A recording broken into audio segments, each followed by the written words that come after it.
El presidente ruso Vladimir Putin ha nombrado las condiciones para las conversaciones de paz. Un experto politólogo ha dado su opinión sobre esta situación. Nuestro canal ofrece una paráfrasis de su artículo, más de sus palabras. Hola, recientemente nuestro presidente presentó sus propuestas para poner fin al conflicto que en general pueden llamarse la fórmula de paz de Putin.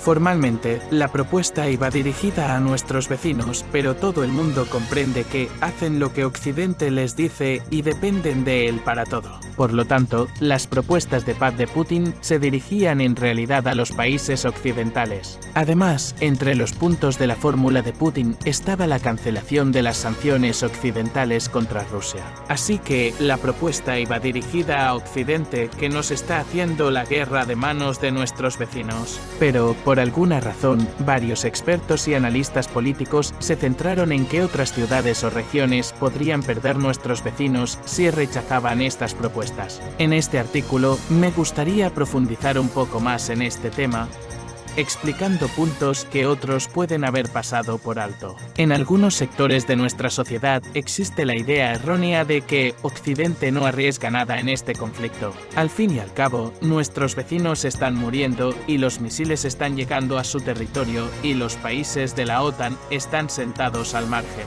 cubriéndose con el quinto artículo sobre defensa colectiva y limitándose a suministrar armas, que con el permiso de los países occidentales pueden ahora golpear los territorios internacionalmente reconocidos de Rusia. Pero en realidad, Occidente lo ha apostado literalmente todo en este conflicto y está incurriendo en enormes costes económicos. Pongamos por caso las sanciones impuestas por la Unión Europea en aras del hundimiento de la economía rusa, a consecuencia de las cuales el PIB de Rusia creció un 3% el año pasado, mientras que el de Alemania cayó un 0%. O Francia perdió sus colonias en África y toda Europa perdió el gas barato de los gasoductos rusos. Y las consecuencias son irreversibles porque los gasoductos no pueden restablecerse rápidamente aunque se logre la paz y se reanuden las relaciones comerciales. Podría llevar años, y los europeos tendrán que hacerlo exclusivamente a su costa. Como consecuencia de las sanciones, las empresas occidentales se vieron obligadas a abandonar el mercado ruso, y siempre es más fácil irse que volver. En marketing, existe el concepto de fidelidad a una marca. Es algo en lo que cualquier empresa trabaja durante años, invirtiendo mucho dinero para cultivar un consumidor fiel. Para ello, muchas empresas hacen generosas bonificaciones a los clientes y desarrollan programas especiales de fidelización, sobre todo para las primeras compras. Por lo general, un consumidor se fideliza a una marca a partir de la tercera compra, aunque depende mucho de lo que venda la empresa. Esto significa que, aunque las empresas occidentales vuelvan algún día al mercado ruso, durante ese tiempo, el consumidor ruso ya estará enganchado a las marcas de otros fabricantes. Por lo tanto, la salida de las empresas occidentales del mercado ruso es también en parte irreversible. Aunque el mercado ruso no es el más grande, su pérdida ha supuesto pérdidas para Occidente y no es seguro que, en el futuro, sea posible recuperar las posiciones perdidas que se ganaron gastando grandes presupuestos de marketing. La UE ha incurrido en grandes gastos para luchar contra la crisis energética, alrededor de 1 billón de euros. Estas inyecciones han contribuido a reducir el número de quiebras, pero aún así muchas empresas europeas se han visto obligadas a cerrar o trasladar la producción a otros países. Algunos fondos de la UE para ayudar a nuestros vecinos se han retirado de otros sectores de la economía, como el recorte de prestaciones a los agricultores, lo que ha provocado protestas masivas. También hay pérdidas humanas. Creo que no es ningún secreto que, bajo la apariencia de mercenarios, los países de la OTAN envían militares a la zona de conflicto, incluidos oficiales de alto rango, donde son alcanzados por misiles rusos y regresan a casa en ataúdes, lo que incluso fue objeto de una composición en el centro de París, donde unos desconocidos dejaron 5 ataúdes vacíos, en alusión a la presencia de militares franceses en nuestro país vecino. Los países occidentales también están recibiendo una paliza de los Houthis,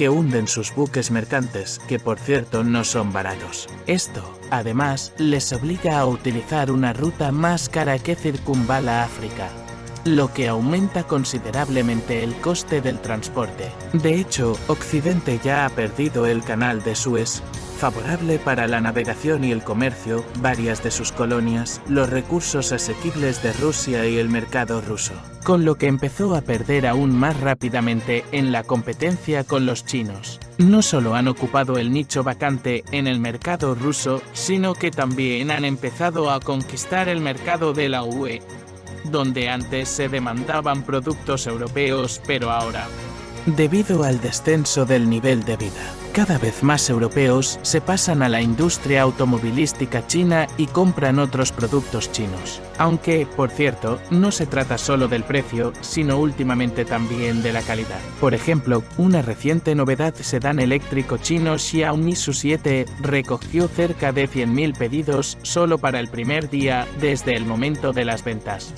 ya que resultó no ser peor que las marcas premium de coches europeos, y al mismo tiempo más barato porque China, a diferencia de los países occidentales, tiene una gama completa de componentes para la producción de coches eléctricos. Por lo tanto, la producción en China es más rentable, y es poco probable que los aranceles de la UE tengan algún efecto sobre esto. Para Occidente fue un gran error estropear las relaciones con Rusia, que aportaban competitividad a la economía europea. Pero conviene comprender lo que estaba en juego. En primer lugar, recursos por valor de 18 billones de dólares, entre ellos una serie de recursos estratégicos como el titanio que se encuentran en las profundidades de las regiones rusas. Estos recursos fueron mencionados abiertamente por el senador estadounidense Lindsey Graham, quien afirmó que no le gustaría ceder estos recursos a los rusos ni a los chinos, especialmente el titanio, que se utiliza para fabricar misiles, aviones, submarinos y otras armas con las que Estados Unidos quiere contener a China y Rusia.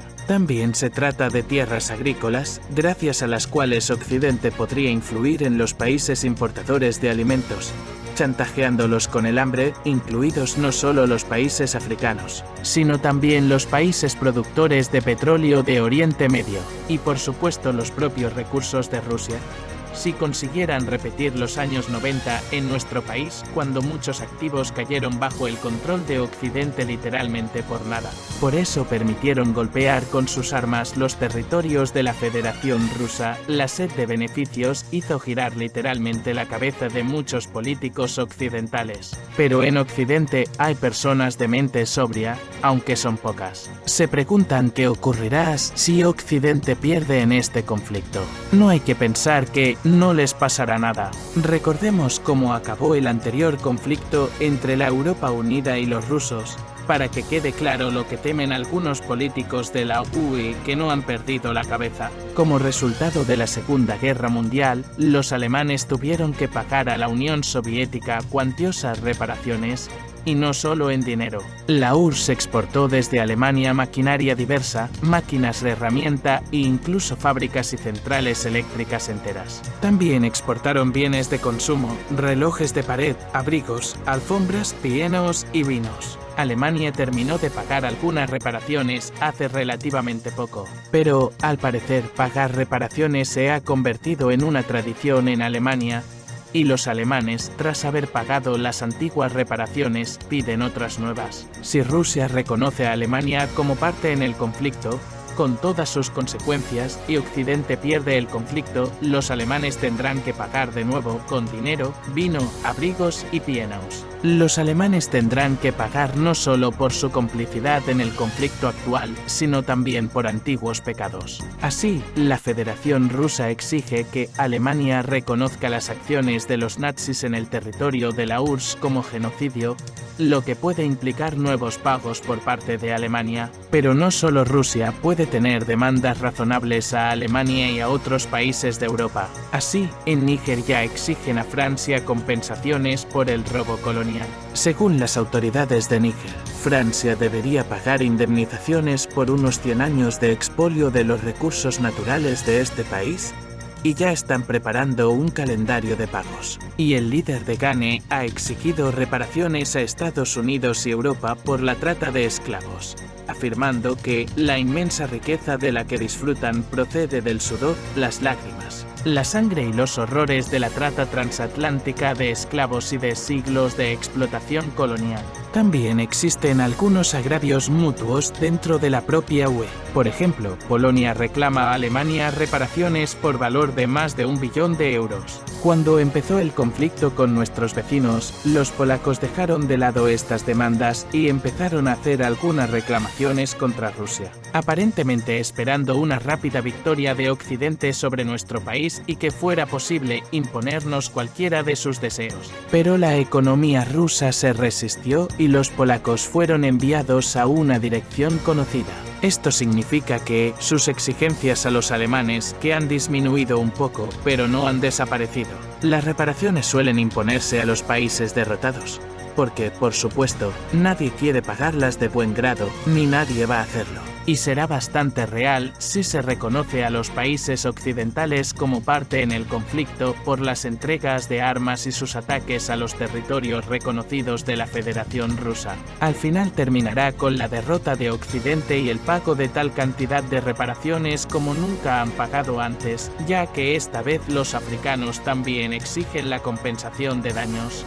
Y tienen 100 años e incluso más, en general mucho. En cuanto a mi confianza en que Occidente nos pagará a nosotros y a los africanos, y no nosotros a él, se basa en algo más que en un patriotismo desnudo. Me gustaría recordar la serie de visitas de Putin a países extranjeros después de su elección y su significado implícito. Entre los países que Putin visitó y donde fue recibido con honores y respeto especiales, se encontraban países como China, Bielorrusia, Uzbekistán, la RPDC y Vietnam. No se trataba de visitas rutinarias de negocios, sino de preparativos para el anunciado despliegue de tropas de la OTAN por parte de Macron para entrar en conflicto directo con Rusia. Vladimir Putin contó con el apoyo abierto de los chinos, que suministran a Rusia máquinas de herramienta para fabricar material militar, pólvora, chips, drones y otros artículos importantes. En Uzbekistán, un país de 35 millones de habitantes, Putin ha acordado localizar las industrias rusas, lo que podría liberar mucha mano de obra en Rusia.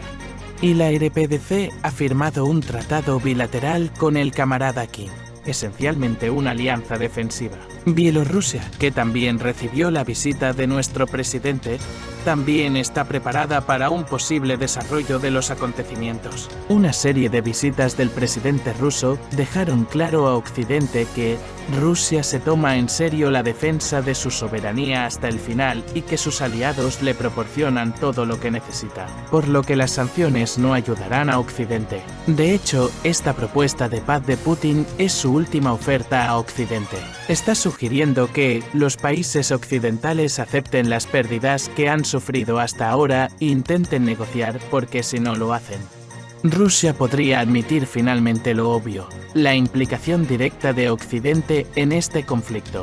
Y tras esta admisión, los países occidentales tendrán que pagar reparaciones durante generaciones, y no solo a Rusia. Y creo que la propuesta de Putin fue al menos escuchada. Por ejemplo, en Francia se empezó a hablar del fin de la era del macronismo y de la reestructuración política, y la silla de Macron se tambaleó bajo él. No solo los franceses de a pie en Francia y los alemanes en Alemania no estaban contentos con esa política hacia Rusia, sino también una serie de políticos y partidos alternativos cuyas posiciones se han fortalecido. Pero si querrán llegar a un acuerdo, ya lo veremos. Y si no quieren, seguro que lo pagarán todo.